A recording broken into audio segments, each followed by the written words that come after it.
I never thought my marriage would unravel because of a single post. But the night I read the words, "My husband can cry," plastered across my wife's feed for everyone to see, something in me cracked. It wasn't the words themselves. God knows I've cried in front of her. It was the tone, the hidden smirk behind them. Like she wasn't just talking to her friends, but to someone else. Someone who needed to know I was weak. I sat on the couch, phone glowing in my hands, the quiet hum of the fridge the only sound in our house. I should have scrolled past it, laughed it off. Instead, my gut twisted, heavy and sour, and a thought whispered inside me. This isn't about you. This is for him. Emma. I called, my voice steady, too steady. She came into the living room, brushing damp hair from her face, smelling faintly of lavender soap. "What's up?" she asked, like everything was normal. I turned the screen toward her. "This. Why'd you post it?" Her eyes flicked to the phone and back. A flicker of something, guilt, annoyance, maybe both, crossed her face before she smoothed it away. "It's just a joke, Daniel. Relax. You've been so stressed with work, I thought people should know you're human too." The explanation sat between us like spoiled food. I wanted to believe her. God, I wanted to.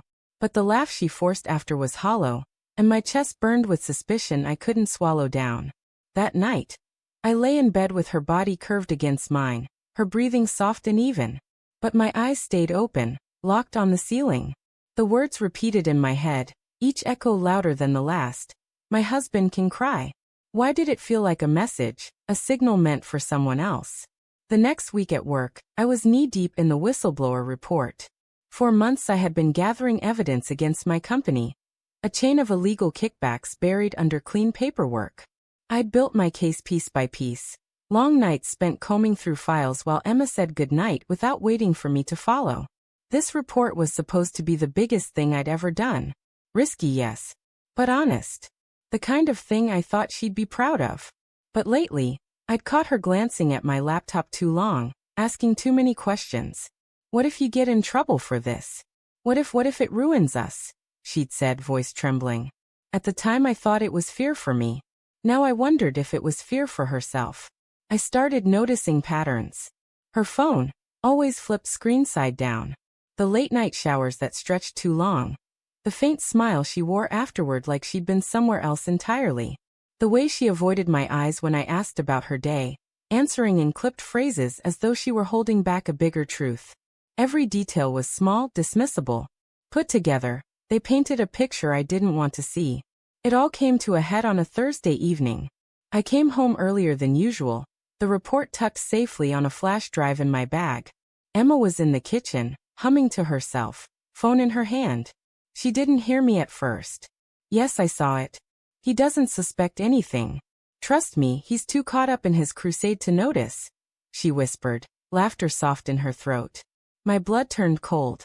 I stepped forward, and she spun around, her smile vanishing. "Who were you talking to?"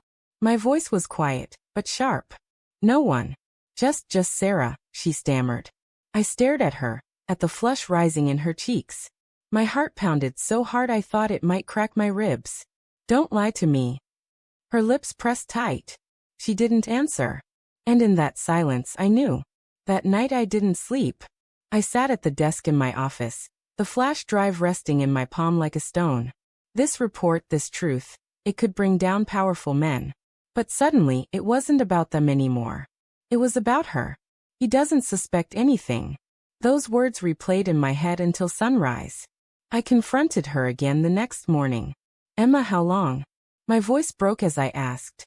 She froze, coffee mug in hand, then set it down carefully as if buying time.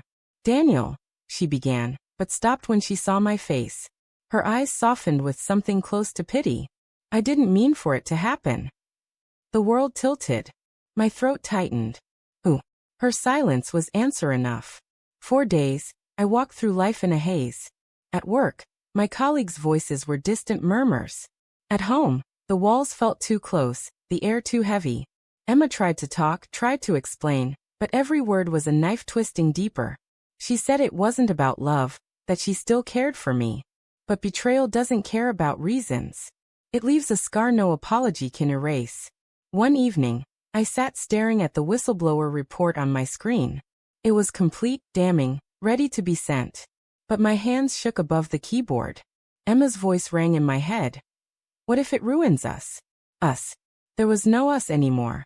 She'd already chosen someone else. And yet, something darker tugged at me. If I exposed the company, Emma's secret would spill too. Her betrayal, her laughter behind my back. It would all come out in the storm that followed. Did I want that? Did I want revenge or freedom? In the end, I unplugged the flash drive. I walked outside into the night, cold air burning my lungs, and I let it fall into the river. The water swallowed it without a sound. Not because I wanted to protect her. Not because I wanted to protect myself. But because I was done carrying secrets, for them, for her, for anyone. I went home, packed a bag, and left the house without saying goodbye. The last thing I saw before I shut the door was Emma standing in the hallway, her eyes wide, her mouth open as if to call my name. But no words came. And that silence, her silence, was the only truth I needed. I don't know what tomorrow holds. Maybe I'll rebuild my life from the ground up. Maybe I'll never fully heal from the cracks her betrayal left behind. But I know this. She thought I'd never suspect. She thought my tears made me weak. But the moment she posted, "My husband can cry," she forgot something important. Even broken men can walk away.